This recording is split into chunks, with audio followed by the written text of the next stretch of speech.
জনজাতি এরিয়ার মধ্যে ওরা বলছে জনজাতি এরিয়ার মধ্যে আমাদের বিজেপি নেই। আপনারা দেখেছেন, প্রত্যেক দিন দেখেছেন হাজার হাজার মানুষ আমাদের এই বিজেপিতে যোগদান করেছেন। আমাদের মজবুত হচ্ছে আগামী দিন আমরা রাজ্যের মধ্যে এডিসির মধ্যে আমাদের এই বিজেপি শুধু সময়ের অপেক্ষা, আমরা সরকার গঠন করব। আগামী দিন সময়ের অপেক্ষা সরকার গঠন করবে, কারণ মানুষ বিশ্বাস করছে। আগে এই 5 বছরের আগে শুধু জাতি সেন্টিমেন্ট দিয়ে চোখের আঁসু জল ফালিয়ে আমাদের একটা আঞ্চলিক পার্টি শুধু জাতি জাতি জাতি বলে জাতির নামে বলে ভোট আদায় করেছে। কিন্তু এই 5 বছরের মধ্যে তারা এডিসির মধ্যে কোনো কিছু করতে পারে না। না একটা চাকরি দিতে পারেছে, না একটা ভালো রাস্তা দিতে পারেছে, না কারো ঘর দিতে পারেছে, না কারো কোনো কিছু দিতে পারেছে, কোনো কর্মসংস্থান দিতে পারেছে, কোনো কিছু দিতে পারেনি। মানুষ হোপলেস হয়ে গেছে। মানুষ মনে করছিল যে আমাদের একটা রাজঘরানার রাজ পরিবারের একজন লোক, তাইলে ঠিকই আমাদের করবে, কিন্তু করতে পারেনি। আমাদের জনজাতিদের আশা আকাঙ্ক্ষা করতে পারেনি। একমাত্র এই 5 বছর দেখেছে কোনো কিছুই করতে পারেনি। কোনো কিছু আমাদের জনজাতিদের খুব ব্লেস, আশা শেষ। কারণ তার জন্য আজকে এই মানুষ মনে করেছিল আমাদের রাজ পরিবারের একজন এসেছে, উনি আমাদের হয়তো করতে পারবে, কিন্তু কোনো কিছু করতে পারেনি। আজকে একমাত্র হুবলেস হয়ে গেছে জনজাতিরা, আর কেউ তারা করতে পারবে না। টাইমও শেষ। আগামী দিন করলে এডিসির মধ্যে আমরা চাকরি দিতে পারবো, এডিসির আমরা ট্রাইবেলের জন্য রাস্তা দিতে পারবো, জল দিতে পারবো, কর্মসংস্থান দিতে পারবো, সব কিছু পারবো। আমাদের একমাত্র রাজ্যের জনপ্রিয় মুখ্যমন্ত্রী প্রফেসর ডক্টর মানিক সেই পারবে, কেউ পারবে না। 30টা বছর শুধু ভূতের রাজধানী করা হয়েছে আমাদের জনজাতিদেরকে।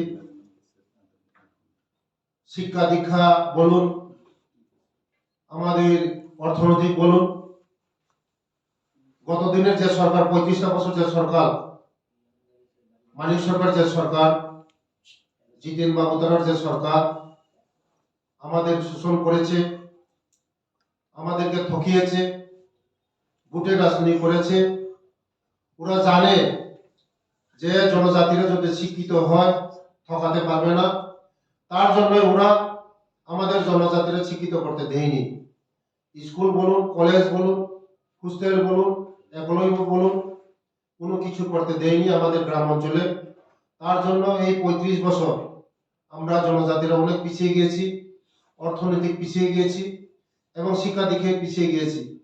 আজকে মোদিজি আসার পরে আমাদের জনজাতির নর্থ ইস্টের জনজাতিদেরকে যেভাবে শিক্ষা দীক্ষা সব দিক দিয়ে আমরা এগিয়ে যাচ্ছি, তার জন্য মোদিজিকে আমি ধন্যবাদ জানাই এবং রাজ্যের জনপ্রিয় মুখ্যমন্ত্রী প্রফেসর ডক্টর মানিক সিংকে ধন্যবাদ জানাই।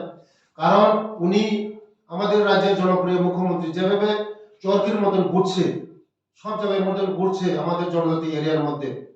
উনি জানে যে ত্রিপুরার মধ্যে যদি আমরা শ্রেষ্ঠ ত্রিপুরা করতে চাই, বিকশিত ত্রিপুরা করতে চাই, যে এডিসি এরিয়াকে ট্রাইবেলদেরকে উন্নতি করতে হবে, তারপরেই আমরা বিকশিত ত্রিপুরা করতে পারবো। তার জন্যই আজকে আমাদের রাজ্যের জনপ্রিয় মুখ্যমন্ত্রী আজকে সারা জায়গার মধ্যে আমরা কোনোদিন আমরা আগে দেখতাম না 35 বছরের মধ্যে এই মানিক সরকার কোনোদিন আমাদের গ্রাম অঞ্চলে আমাদের জনজাতিদের সঙ্গে কথা বলতো না।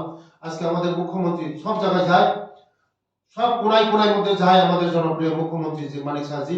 উনি জানে যে জনজাতিদের যে দুঃখ কষ্ট, উনি জানে আমাদের দুঃখ কষ্ট বুঝেই বলেই আজকে আমাদের সব জায়গায় সারা ত্রিপুরার মধ্যে চরকির মতন ঘুরছে।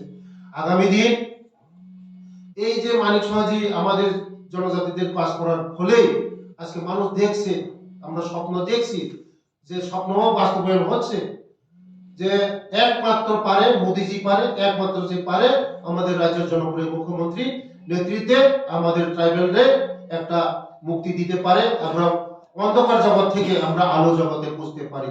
তার জন্য আজকে আমরা শত শত হাজার হাজার মানুষ আজকে বিভিন্ন দল ত্যাগ করে, বিভিন্ন দল ত্যাগ করে আজকে আমাদের বিজেপির মধ্যে সামিল হচ্ছে। আগামীতে বিরোধী বলতে কেউ থাকবে না, একমাত্র থাকবে শুধু বিজেপির সঙ্গে থাকবে। আমাদের জনজাতিরা বিশ্বাস করে একমাত্র পারবে আমাদের মোদিজি, পারবে আমাদেরকে মুক্তি দিতে পারবে এবং আমাদের আলো আনতে পারবে এবং আগামী দিনে আমাদের রাজ্যের জনপ্রিয় মুখ্যমন্ত্রী পারবে।